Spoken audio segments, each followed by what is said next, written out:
Hey guys, Personal Defense, and I'm here today with a Ruger GP100 6-shot revolver chambered in 357 Magnum. And this is the finish on this is the satin stainless finish, which is almost a blingy finish, but kind of a nice smooth stainless look. And it's got the rubber grips with the wooden inserts.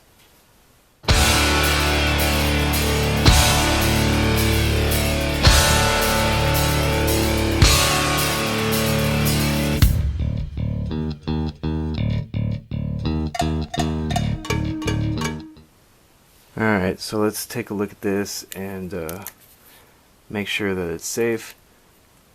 Like I said, it's a 6-shot revolver chambered in 357 Magnum, but you can shoot 38 Special and 38 Special plus P out of it. It is a single action, double action revolver.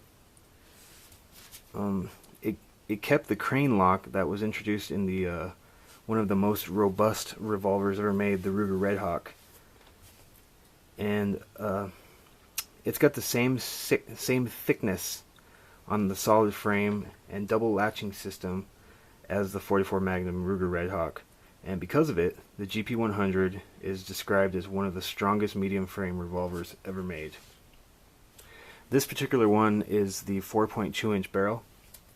They do make it in a 3-inch barrel and a 6-inch barrel, and this one has the full length underlug. It weighs just over 2 pounds, 2.2 pounds, but it doesn't feel that heavy in your hand.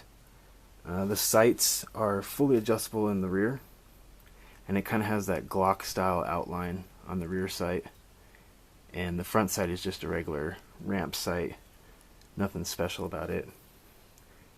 The here's the adjustable part on the sight. One thing I did notice when firing this, especially firing 357 out of it, is this. There it goes. Did you see it? This little pin. I think I can just tap it like this. Yeah, see, it's coming out. Anyway, I was shooting some 357 out of it, and that pin just kept coming, walking its way out and walking its way out. There we go. See? That's not tight at all. And one of the times after I had shot my 6th shot, it was out like that. And we were out in the desert, you know, so it would have been pretty easy to lose that pin, and that kind of would have sucked. Like I said, 4.2 inch, 357 Magnum. A lot of power coming out of this thing, but because of the way it's built, it can handle it just fine. The look of it is kind of got that classic look, but it kind of has that typical Ruger barrel look with the underlug here. 357, 125 grain. Oh shit, the pin is falling out of this on the sights. This one cannot handle the Magnum force. Ow.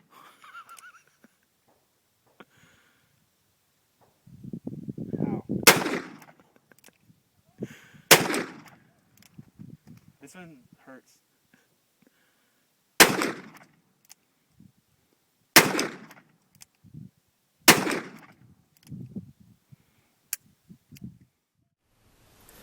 The GP100 has a unique trigger mechanism, and it has a separate trigger spring and a separate hammer spring.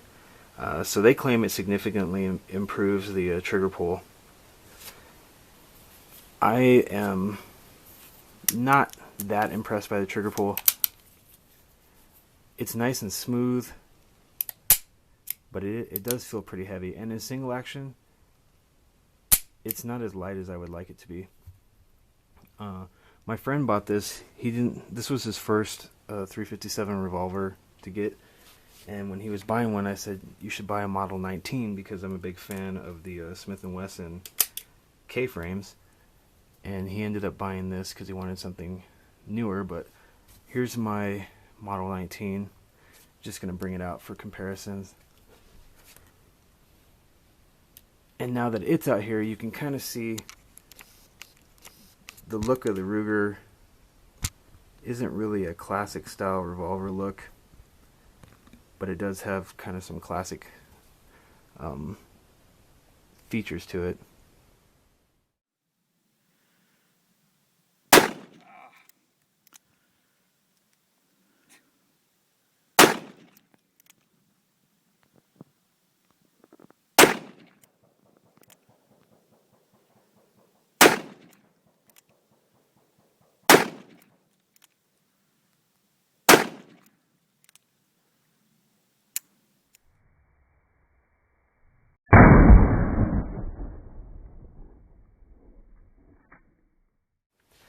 Another thing, and this is another modern feature, is that my old Smith & Wesson here has a leaf spring for the hammer, which works just fine. But over time, that leaf spring can fail, and you can see here the Ruger has a coil spring, which is supposed to be more reliable, and it's supposed to last a lot longer too. So the Ruger GP100 is a classic looking modern feel revolver, 357 revolver. My wife actually says that she likes the look of this a lot better than my favorite revolver, my Smith & Wesson Model 19. So that kind of stings. But it's not a bad looking revolver. It does have that typical Ruger look with that underlug up front. It is really comfortable to shoot because of all the extra grip and stuff in the handle there. I really like the contrast of the wood to the black rubber grip in there too. It's very comfortable. 6 shots.